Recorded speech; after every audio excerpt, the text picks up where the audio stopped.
अस्सलाम वालेकुम जी। Last lecture के अंदर हम डिस्कस कर रहे थे कि वेरिएबल्स कैसे इनिशियलाइज किए जाते हैं और डिक्लेयर किए जाते हैं, और साथ में हमने कुछ एक बेसिक सा प्रोग्राम लिखा था जिसके अंदर हमने हेलो वर्ल्ड बेसिकली प्रिंट किया था कंसोल पे। और हमने देखा था कि ये दो लाइब्रेरीज हमने ऐड की हुई हैं, आईओ स्ट्रीम की, conio.h की, उसके साथ हमने वेरिएबल को इनिशियलाइज किया हुआ है। नाउ ये जो वेरिएबल है, this variable in the name of i, इसकी जो डेटा टाइप है that is integer. Data type क्या चीज़ होती है जी? डेटा टाइप आपकी जो होती है वो बेसिकली फॉर्मेट होता है कि वो किस फॉर्मेट में स्टोर हो रहा है। फॉर एग्जांपल ये जो आई है ये हमेशा एक इंटीजर होगा, ये कभी इशारिया में नहीं हो सकता, ये कभी फ्लोट नहीं हो सकता। अगर आपने इशारिया वाले को इनिशियलाइज करना है किसी भी वेरिएबल को, तो आप लिखेंगे फ्लोट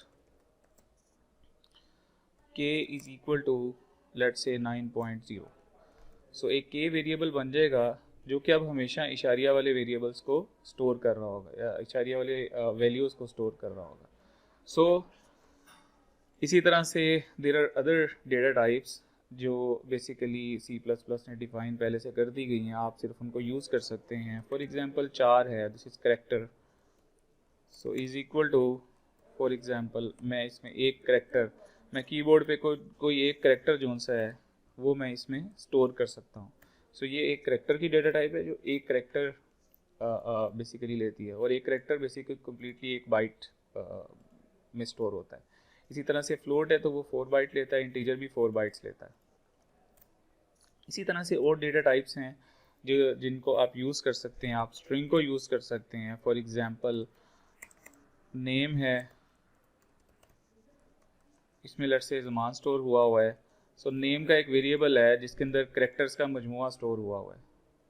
जो मतलब एक करेक्टर नहीं है लेकिन मल्टीपल करेक्टर्स एक साथ इकट्ठे आ रहे हैं, और मैं इनको प्रिंट भी कर सकता हूँ, राइट। नाउ ये देखें, ये एक एरर आ रहा है, और वो एरर क्या है? वो एरर ये है कि no operator less than matches these operands.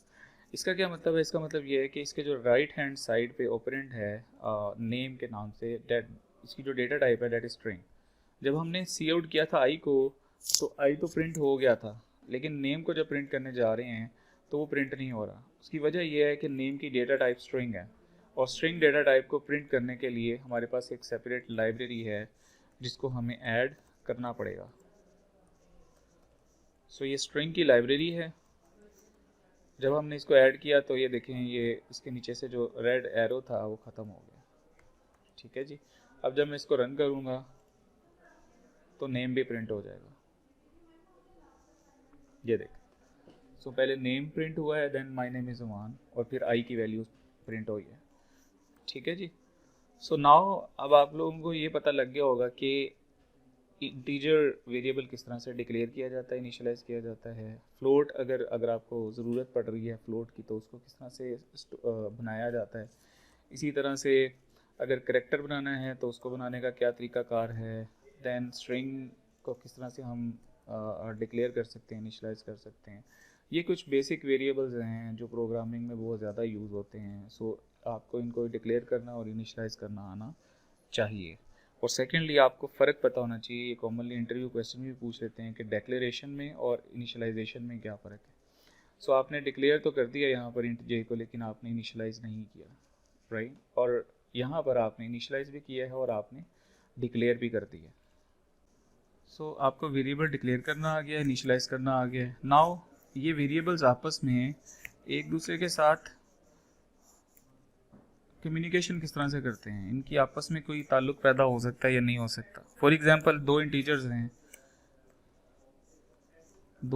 हैं और मैं चाहता हूँ कि मैंने इनके ऊपर कोई ना कोई अरिथमेटिक परफॉर्म करनी है, इनका आपस में कोई ना कोई कनेक्शन करवाना है। लेट से अरिथमेटिक में जमा कर सकता हूँ, माइनस कर सकता हूँ, डिवाइड कर सकता हूँ, मल्टीप्लाई कर सकता हूँ, और एक और चीज़ होती है वो भी मैं एंड पे बताऊँगा, डेट इज़ कॉल्ड रिमाइंडर। तो हम किस तरह से बेसिक अरिथमेटिक परफॉर्म कर सकते हैं। So when you write integer i is equal to let say 0, तो क्या होगा कि ये जो आई है ये आपने पहले से इनिशियलाइज कर दिया। अगेन अगर आप इसको डिक्लेयर करेंगे तो there will be an error. ये देखें, जब इसको कॉल करेंगे, जब इसको प्ले करेंगे तो ये एरर आएगा। और एरर क्या आएगा? एरर आप यहाँ पर एरर लिस्ट में देख सकते हैं। सॉरी,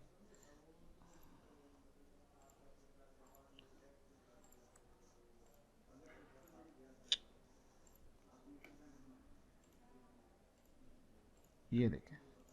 सो एरर लिस्ट में जब आप देखते हैं तो there will be an error. Okay, यहाँ पे मैं व्यू करता हूँ। जब मैं व्यू करता हूँ तो ये देखें, ये आपके पास एरर लिस्ट आ रही है। यहाँ पे क्या लिखा है? Redefinition multiple initialisation.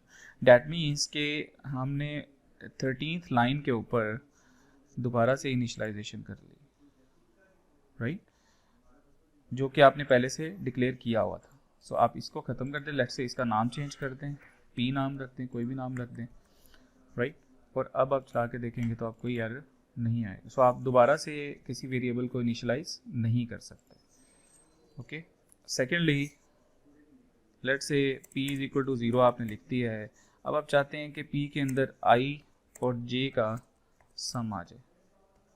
सो मैं क्या करूँगा कि i प्लस j यहाँ पे राइट हैंड साइड पे लिखूँगा, और लेफ्ट हैंड साइड पे मैं जिसमें मैंने असाइन करनी है वैल्यू वो मैं लेफ्ट हैंड साइड पे लिखूँगा, और दरमियान में मैं ये असाइनमेंट का ऑपरेटर लगा दूँगा। ये मेरा ये जो ऑपरेटर है ये इक्वल टू का ऑपरेटर, ये असाइनमेंट का ऑपरेटर है। असाइनमेंट का ऑपरेटर क्या करता है कि i को j में प्लस करेगा और p में जाके स्टोर कर देगा। सो नाउ मैं अगर p की वैल्यू देखना चाहता हूँ तो मैं इसको सी आउट करूँगा, कंसोल पे देखना चाहूँगा, right. So it should be like for example यहाँ पर 1 कर देता हूँ तो सम जो सा है वो 91 आना चाहिए, राइट। ये हम हटा देते हैं, अभी इसके बारे में भी मैं बताऊँगा। ये देखिए, ये आपके पास सम आ गया 91। अगर आपने साथ में ये लिखना भी है, the sum of let's say i and j is colon. So ये हमने लिखा है, ये हमने स्ट्रिंग लिखा है बेसिकली। ये सी आउट के साथ, सी आउट लेस देन के साथ ये लिखा जा सकता है, कंबाइन किया जा सकता है टेक्स्ट को। सो टेक्स्ट को हमने कंबाइन किया। टेक्स्ट जब कभी हमने एक फिक्स्ड हार्ड कोडेड टेक्स्ट लिखना है जो कि वैसे ही कंसोल पे लिखा जाएगा, हम उसको डबल कोट्स में लिखेंगे, ओके। और जब कभी हमने वेरिएबल लिखना है तो हम उसको डबल कोट्स में नहीं लिखेंगे, हम उसको डायरेक्टली उस वेरिएबल का नाम लिख देंगे। जैसे p को हम शो करवाना चाहते थे कि p के अंदर 91 आया या नहीं आया, राइट।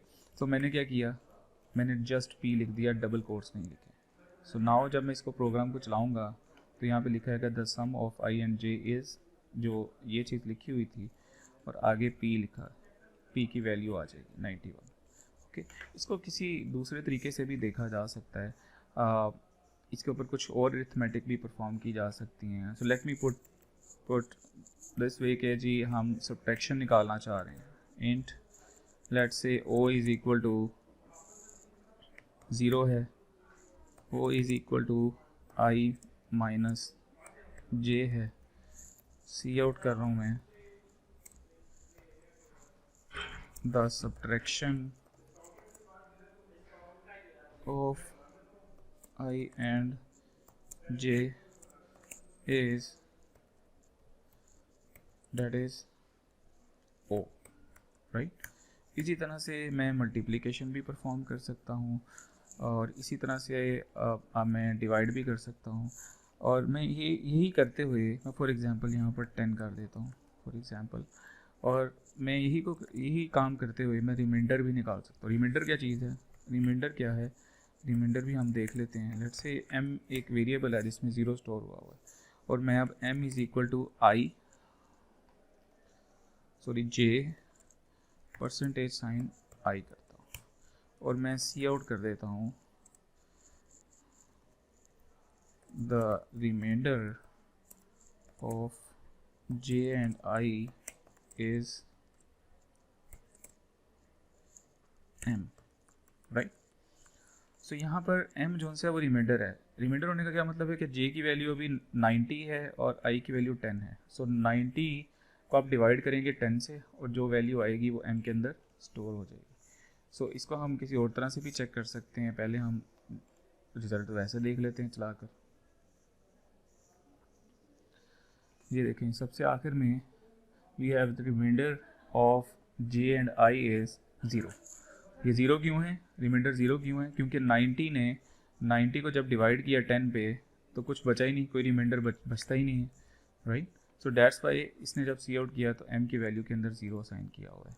सो यहाँ पर अब मैं चेक करना चाहता हूँ, फॉर एग्जांपल मैंने ये छोटा सा एक प्रोग्राम लिखा हुआ है, अभी इसकी कोई रिक्वायरमेंट्स नहीं थी, जस्ट एलेबोरेट करने के लिए वेरिएबल्स किस तरह से बनाते हैं, डेटा टाइप क्या होती है, डिफरेंट वेरिएबल्स किस तरह से डेवलप करते हैं, उसी तरह से अरिथमेटिक वेरिएबल्स की किस तरह से परफॉर्म की जाती हैं।